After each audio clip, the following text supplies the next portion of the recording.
listening to the Productive, Not Busy podcast, where we show you how to do life and business confident, focused, and with a plan so that you can make more money. Have more free time and less stress.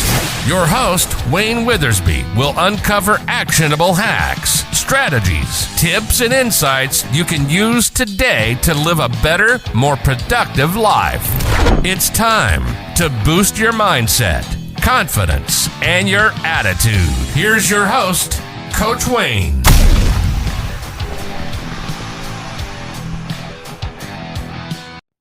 Hey there, hope you're having a good day. We are going to talk about leadership. In and out of businesses quite a bit already in 2023. And it's funny because usually the pace of the pack is set by the speed of the leader, and we see that a lot.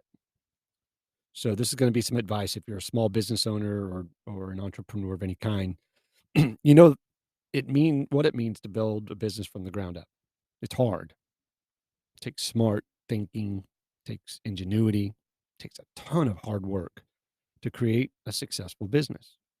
So why would you ruin it by not sharpening your skills as a leader? A lot of small business owners are very protective of their vision because they know exactly where they want to take their business. So sooner or later, though, most entrepreneurs recognize that they got to have help and they need help to grow. So they can go work 80 hours a week, but in order to meet the demands of their business, it's going to take a team. If you're ready to start growing your work team, hopefully this episode will give you the skills to find an incredible team and the knowledge to create a productive work environment, because that's what we all want. First thing you got to do is avoid the hero complex and just build a good, solid team. Okay, you may be the type of person who does everything yourself. You trust yourself the most, of course. You're the one who understands your vision the most. And you're the best person to see that vision come to fruition. It's a good plan if you have a very small business. And that depends solely on your own efforts. There's some small businesses that can run just with one person. If you want to significantly expand your business, you're probably going to need help. For most businesses, great success arises from having an incredible team of workers. This is going to be a group of people who understand and share your values, and have a strong work ethic, and have the skills to push things forward. So I don't know if you've ever heard of the thing called the superhero syndrome, right? A superhero syndrome means that you feel that you're the only one who can do the things well that need to be done, and that you should be the one doing everything. Or you're a micromanager. Right? There's a great book out there called Virtual Freedom by Chris Ducker. It says your business is your baby. And who better to take care of that baby than the person who gave birth to it? You. However, this will eventually catch up with you, and the strength that you possess as an entrepreneur will start to backfire on you. It will leave you stressed and overworked, and ultimately you will be no good to anyone or anything, including your business. See, Chris Ducker isn't the only one that recognizes the need for a strong team. You got to outsource work.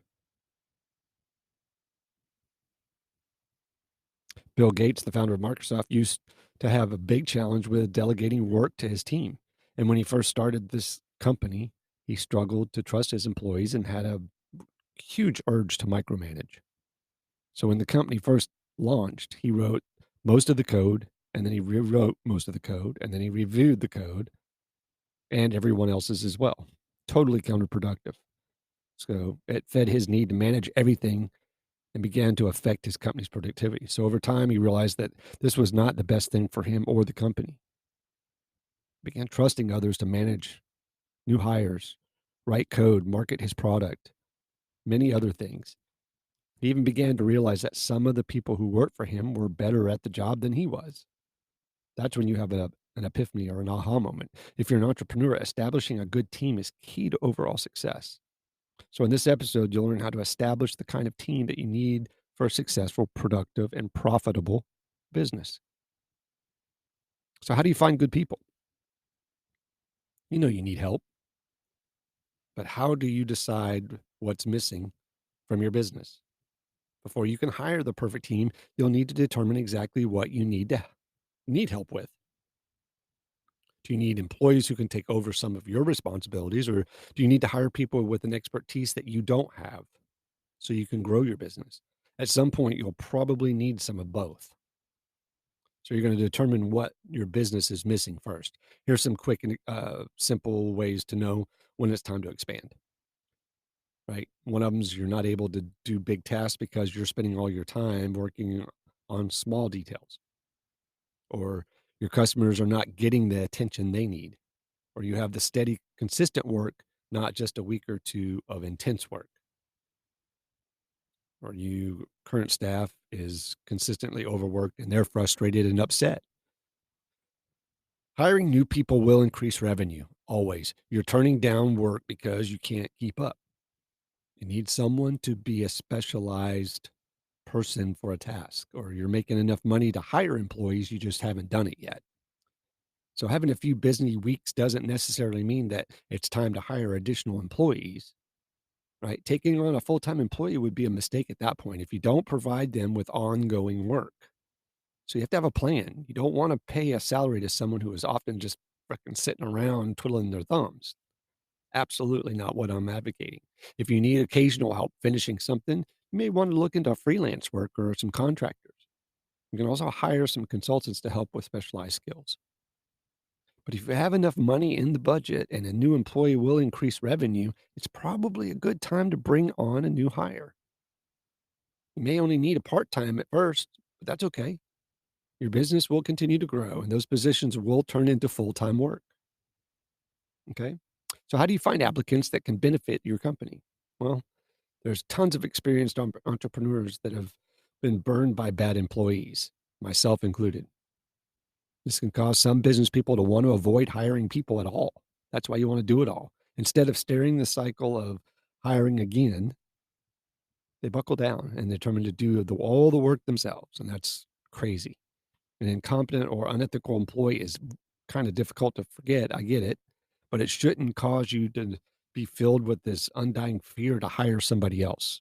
There are good workers out there who are ready to support your business. You just have to go find them.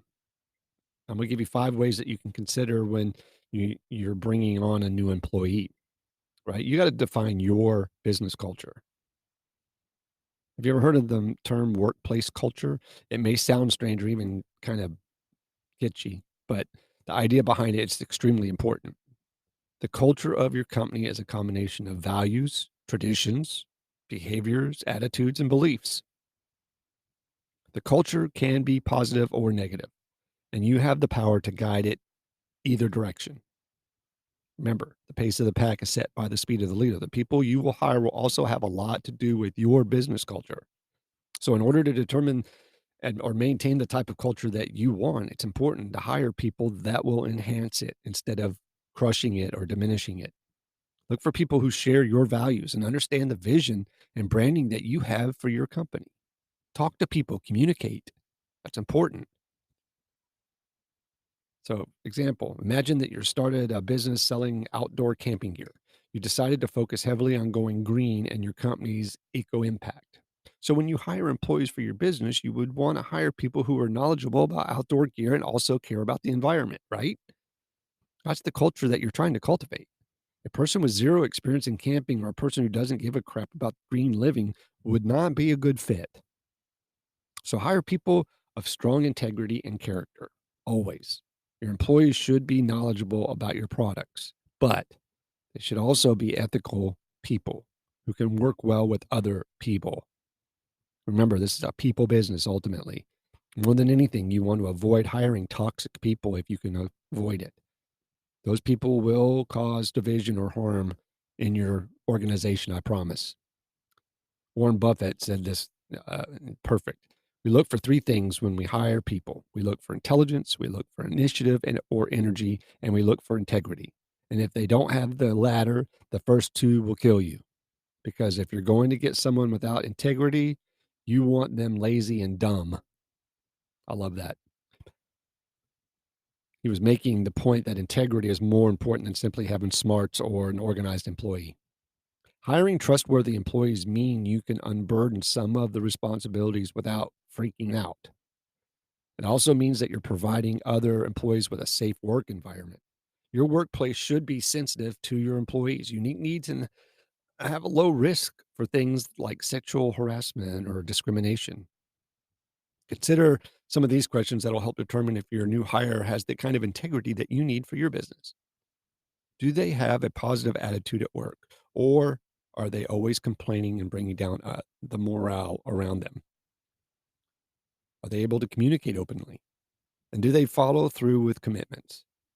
If they tell you they will do something, do they try their best to do it? Are there any other reasons to hold themselves accountable? In other words, do they continue to work well even when you're not present? That's a big one. Are they willing to take responsibility for their actions if they do something wrong? Do they always blame others when something's going wrong? Do they spend their time building up others, or do they tear people down trying to get ahead? And are they more concerned with their ego or the good of the company and the team? See, no employee is going to be perfect, I promise. But a team member that works with integrity will produce ongoing rewards. Almost everyone recognizes a person of character, and this attitude will go well beyond your workforce. Your customer base will also respect the company that hires trustworthy people. You want to create a diverse team of workers also. Today's business world is recognizing the need for diversity in the workplace. Absolutely. The business landscape has been changing over the past 60 years, and many companies are learning that diversity is a strength rather than a weakness. Diverse workforce or diverse work team has a lot of benefits. Increased productivity, more creativity out of the box, out of the box thinking, greater innovation, faster problem solving, reduced employee turnover, marketing that is more inclusive and sensitive to various demographics, right? Marketing is a big part of our business. And then your reputation of your business. Diversifying your business is not necessarily an easy task, though. People who are similar tend to spend time with others like themselves. That makes it harder to find new or different types of people. If you want to bring in people from many demographics, there are a few things that you can do. Like make diversity a part of your business culture. Like make it a point. Before you begin hiring new employees, resolve to make your business culture vibrant. You want people who have common goals, but avoid confusing that with hiring people that are all the same. Determine your criteria before the interview. To prevent a subconscious bias, okay, when interviewing and hiring, choose your criteria before you begin interviewing. That will help you treat all applicants in an unbiased way. Have a diverse group of people interviewing. When you interview, have others on the panel beside yourself and invite people from different demographics to help you choose an employee.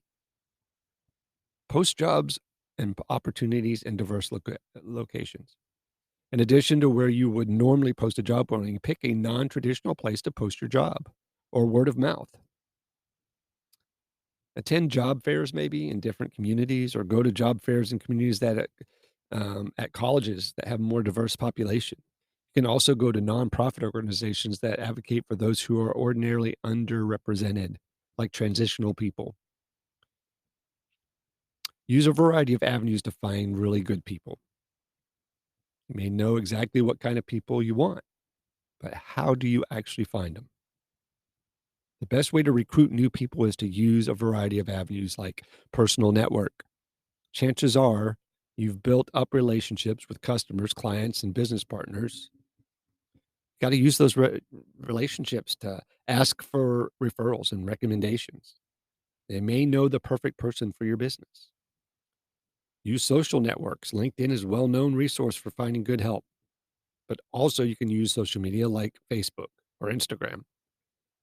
Online job boards, popular job boards you can try are like Flex Jobs, Indeed, and Career Builder. Carry a business card with you everywhere you go, whether you're traveling the world for business or just stopping in at your local coffee shop. Always have a business card. Hate that. You never know when there might be an opportunity to reach out to a potential hire or a potential client. Just happened to me the other day. I was with a coaching client and we were having coffee, and I randomly struck up a conversation for that person, when it came down to it, the person we were speaking to go, hey, can I have one of your business cards? Didn't have one with them. Didn't have one in the car. So really a wasted opportunity. Always be thinking. Use your branding as your recruiting ad. When posting an ad for your job openings, such as online or in a newspaper or even a physical job board, remember that branding is important. You may not be selling a product, but you are selling your company and your culture. You want to attract amazing applicants, give them a reason to want to apply and make them want to work for you. Try to think of creative ads that will get them interested in your business, as well as give them a clear idea of what your company's ideals are. That will also help lower the number of applicants that are poor fit. Now, the importance of making your employees feel valued once they are employees. Finding the right employee is the only part of the process of developing a powerful team. You may have excellent employees, but if you're not communicating and managing them well, your business is going to struggle, I promise. Right? Treating employees well benefits you and your company. The importance of treating your employees well can't be underestimated. You may not be able to make your employees millionaires, but the way you treat them makes a lasting impression. How you treat your employees often affects the morale of the whole company more than just the individuals. So, compensating your employees well is important, don't get me wrong, but how do you treat them may even be more important than paying them more. Actually, Harvard Business School did a published report on this in 2015. It says the proof that positive work cultures are more productive. They concluded that the cutthroat, high pressure business models are less effective than inclusive businesses that prioritize the employees' needs. So, why is that? In the short term, your business may thrive under high pressure management. Your employees may work twice as hard to meet your rising expectations. But in the long term, there are significant consequences to the high pressure specifically. Higher healthcare costs, disengagement among the employees, lost loyalty, high turnover. Let's look at the consequences in greater detail, okay? What is health issues in high stress jobs? That's huge. The number one issue that arises from high stress businesses is the toll it takes on your employees' health. Right? A study conducted by BMC Public Health concluded that individuals who work at high to medium strain jobs visit the general practitioners 26% more than those who work at low pressure jobs. They also go to the specialist 27% more often. Right? So these studies such as this show us that in order to present a safe and healthy working environment for employees, it's important to take note of the mental, physical, and emotional strain of the job. Next is disengagement. Workers are disengaged are a lot less likely to perform well and far more likely to have an accident or make a mistake. So here's some surprising statistics about disengaged workers. 89% of employees think employees leave because of money, when in fact, only 12% leave primarily for better pay. Companies with engaged employees make 2.5 times more revenue. Employees who are highly engaged are 87% more or less likely to leave your company. It's also that disengaged employees cost organizations somewhere between 450 and 550 billion dollars annually. So fewer than 3 out of 10 employees have an engagement strategy. That's bad. 3 out of 10 employers have an engagement strategy. That's crazy. Next is lost loyalty. High stress jobs also lead to high turnover rates. Employees that don't feel loyal to jobs that leave them feeling unhealthy and unappreciated. According to a lot of the stress institutes, the number one cause of stress people's lives is their work environment and their workload. It's also said that 19% of people polled had quit a previous job due to stress. The cost of replacing an employee is high and should be avoided at all costs. So how do you make an employee feel valued? Well, to help your employees feel like they're a lot more valuable than you have been, right? You want them to feel like a valuable member of the team. There are a lot of things that you can do. I'm going to give you some highly effective ways to let your employees know that you care about them and you're glad that they're a part of the team. Compensate them well. Number one, you don't have to pay your employees so well that you forfeit a healthy budget. However, paying your employees a fair wage will always go a long way. You may only have jobs that would normally pay minimum wage, but a small bump up and above that would mean a lot to your employees. I promise you, 40 cents an hour is not going to kill your business. If it's going to kill your business, you've got a lot bigger problems than that. You want to offer flexibility. This is a huge one. There's a growing number of employees who really desire flexibility in their work schedule. A 9 to 5 job was once the norm. This is changing with the younger generation. Good or bad, it's changing. Employees want the option to have a flexible schedule that fits their lifestyle. They want the freedom to work a different shift or work changing shifts based on their needs. So many applicants are looking for jobs that allow them to work remotely or have the ability to work from home some of the time. Might be something to try. Listen to your employees and show them that you care. Taking the time to listen to the people who work for you will make a difference in how they feel about their time at work. So do your best to give them your undivided attention. Set the phone down, walk away from the computer, and let them know that you're paying attention by looking at them, being present. If you're completely unavailable at the time, schedule a time that you can speak with them so that you can be fully engaged. I promise, if you show your employees appreciation, almost everyone needs to feel that. Some personality types need more affirmation than others, but most of the people need to know that the work they do is important and valued. And lastly, just have reasonable expectations. It's easy to feel like your employees have easy jobs. It's especially true if there's something that you've been doing well for a long time. While you certainly don't want to employ people who are completely incompetent, remember that people learn and acquire skills at different rates. Something that you're completely comfortable doing may take a new employee a little extra time to master. So be patient. Be patient with them while they're learning and refrain from becoming annoyed or aggravated. Teach your employees well the first time. It's far better to teach them well at the beginning than to have to keep retraining them on the same task over and over and over again. I had an entrepreneur or a CEO was arguing with me about training people. He's like, I don't want to train my people and have them leave. And I was like, well, would you rather have train your people and have them leave or not train them and have them stay? Okay. And lastly, don't be afraid to loosen up a little bit. Work is a place of work, of course, but there's also power in playing. Okay. Google, all these bigger companies, NFL teams, they have game rooms and ping pong and outdoor areas. Just loosen up a little bit. Enjoy life. Things will get done. If you create that culture, it will get done. Finding employees that fit your culture, you also want to cultivate a culture that people work well in. Treating your employees well is great first start, but there's more to managing a great team than just being kind. So I can give you a few practical ways that you can help grow your workplace culture that's functional and sustainable. Here's a big one.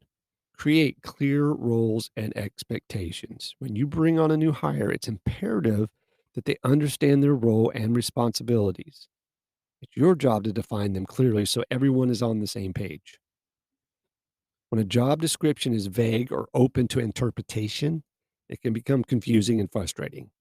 And your people may try to do things you don't want them to, or they may not be doing tasks that you expect them to. This also opens the door for unnecessary conflict with you and their fellow employees. The problem is compounded when you don't have an effective management system in place. Without adequate leadership, teamwork suffers because no one knows who's in charge. Be very clear with your employees about the hierarchy of management. If you're the only person in leadership role, ensure that the rest of the employees understand that they are going on a level playing field.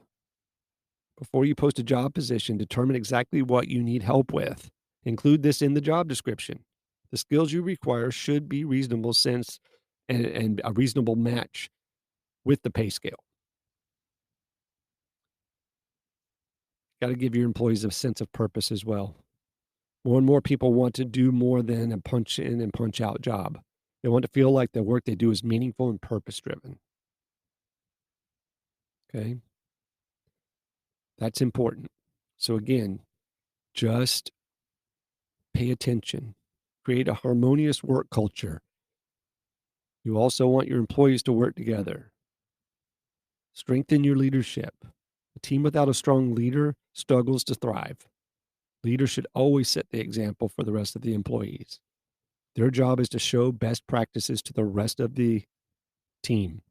They're also present to settle disputes and create open communication amongst each other and the clients. I hope this was helpful. You guys have a great day. Be safe. Take care.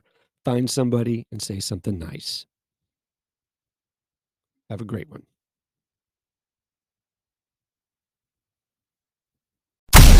You've been listening to the Productive, Not Busy podcast. Please hit the subscribe and notification of new episodes button and visit us on social media like Twitter, Instagram, or TikTok for bonus content.